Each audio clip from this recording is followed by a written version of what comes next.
Hey guys, welcome back to the channel. In today's video, I'm going to be sharing with you 4 ways to manage your money.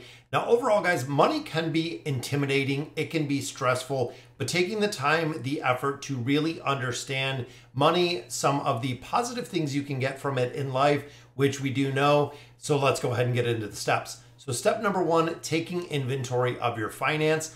Now, this is really the ownership piece or the mathematical budgeting system that we've talked about a lot of times. So some of the things to really consider, are you constantly overspending? Now, when you look at your budget, when you look at your statements, we really do have 2 types of people. One person is wondering where all the money went. The second person is wondering what they're going to do with the extra money they have. You really have to go in this with a mindset of your money has a purpose. Every dollar has a job to do within there. Now, are you saving enough to survive an unexpected expense? This is where we get into the emergency fund, making sure that you have a basic $1,000 down. And further on the steps, go ahead and getting 3 to 6 months of that emergency fund completely set aside that is absent of the debt that you do have. Now, do you live paycheck to paycheck? This is where you really need to, again, take accountability of those finances, see where you can cut costs, whether it is memberships, whether it is subscriptions, getting similar items for cheaper, going and really taking accountability of your life, making sure exactly what you need. Now, do you feel overwhelmed with financial jargon? Another question that comes up a lot. That is the reason why I made this educational YouTube channel, to really go over finances, hopefully break it down. If you have questions, comment down below, guys. I will answer you with the comments. Be really honest with yourself. When you look at your financial statements, when you look at your bank statements, your credit card statements, things of those,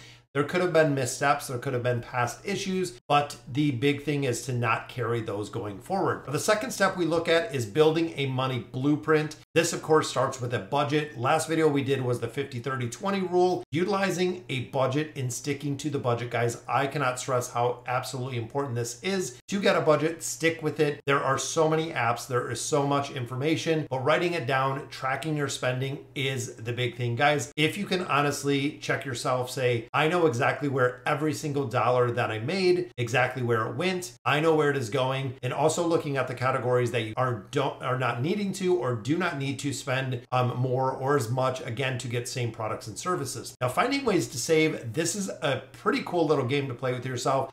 When you go through, you can find a lot of different places to come up with emergency fund. It is amazing how resourceful people can be when there is a true emergency, how fast you can come up with money.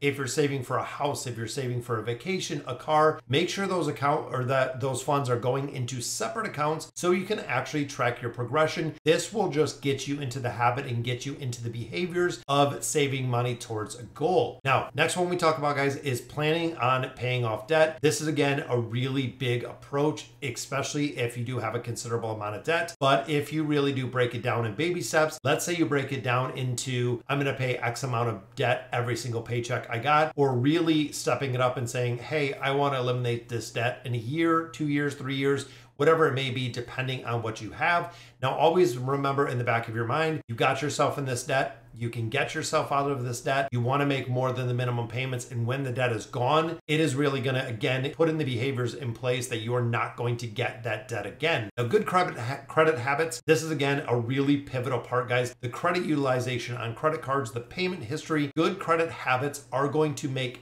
everything in your life cheaper forever. It has been a very well-known fact. There's been surveys, there's been a lot of data analysis on having poor credit or good credit, not only the ability to get a loan, but to get a loan at a much lower rate. Again, when you look at mortgages, when you look at auto loans, when you look at those bigger ticket items, it could be tens or hundreds of thousands of dollars over your entire life that you're paying because of a poor credit score. Now, always within the 50-30-20 rule, the 20% is investing in the future or the debt repayment. This is a part that you cannot ignore, guys, whether it is a 401k, an IRA, or something else where you're investing your money. You have to use this. The earlier that you use this within your life, the more abundant, the more compounding interest, the more time you're essentially going to let your investment grow. And when we get into tip number 3, it is making the most of your savings. Again, we have a couple videos out there. Savings, putting away emergency fund money into a savings account, considerably a high yield savings account. It is really where you want to save the bulk of the money you have in that emergency fund, and then essentially building it up to the 3 to 6 months of that savings fund. Now, also in addition, you want to invest. We talked about the 401k.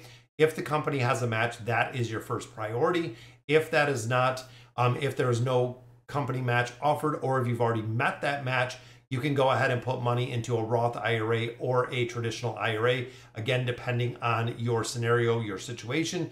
Talk to your tax advisor, guys. Make sure you know exactly where to put it. Next one we look at is paying off debt. Making sure, again, when you get high interest credit cards, those are the priority. It is not the mortgage. It is not the auto loans. It is eliminating the debt that is on credit cards. It is by far the absolute most expensive debt that you're ever going to have in your life. And you don't want to be carrying that, especially when it comes to an extended amount of time. And looking at these guys, just go ahead and repeat the steps. Keep building up the emergency fund. Keep saving for retirement. Keep knocking out the debt. When the debt is gone, you will be absolutely amazed with how much money you have in that emergency fund. In addition, how much money you can actually put towards retirement, again, is a really life-changing event when you eliminate that debt. Now, the final tip that we talk about is being persistent. We know you have the best of intentions going into repaying the debt, building up, making sure that you are a master of your finances. If you fall off the bandwagon, get back on there. You want to create a budget that is going to be realistic. And I've always said this from the beginning, guys. If there is something that you absolutely love to do, whether it's going to the movies, whether it's going out, whether it's dinner, restaurants, whatever it is, regardless of what it is, you need to put it in your budget. If you have it in your budget, it becomes realistic. You can plan for it. If you're planning on going for, let's say, a vacation versus getting it on credit card debt, you can actually budget and save for the vacation that you do want to take. Versus, again, you might spend $5,000 on a vacation. You put it on a high interest credit card. By the time you pay it off, it could be $5,500, $6,000, $6,000 plus that you're repaying over the next year or two just to go on a vacation that you could have budgeted for, that you could have saved for. Now, also with finances, it is not something just like credit scores that happens overnight. This is a long-term goal with a long-term plan. It is something that can take weeks, months, even years, but giving yourself time to really learn and grow through the videos that I'm providing definitely makes a big difference, guys. Hard work, dedication, managing your money with confidence. And again, if you do have any questions, let me know down below. But those are 4 absolute proven, definite steps, guys, to mastering your money and really understanding money management at a basic level. I'm going to have a ton of videos. So if you like the content that I provide, please consider subscribing down below. Let me know in the comments what you guys think. And as always, thank you guys for watching.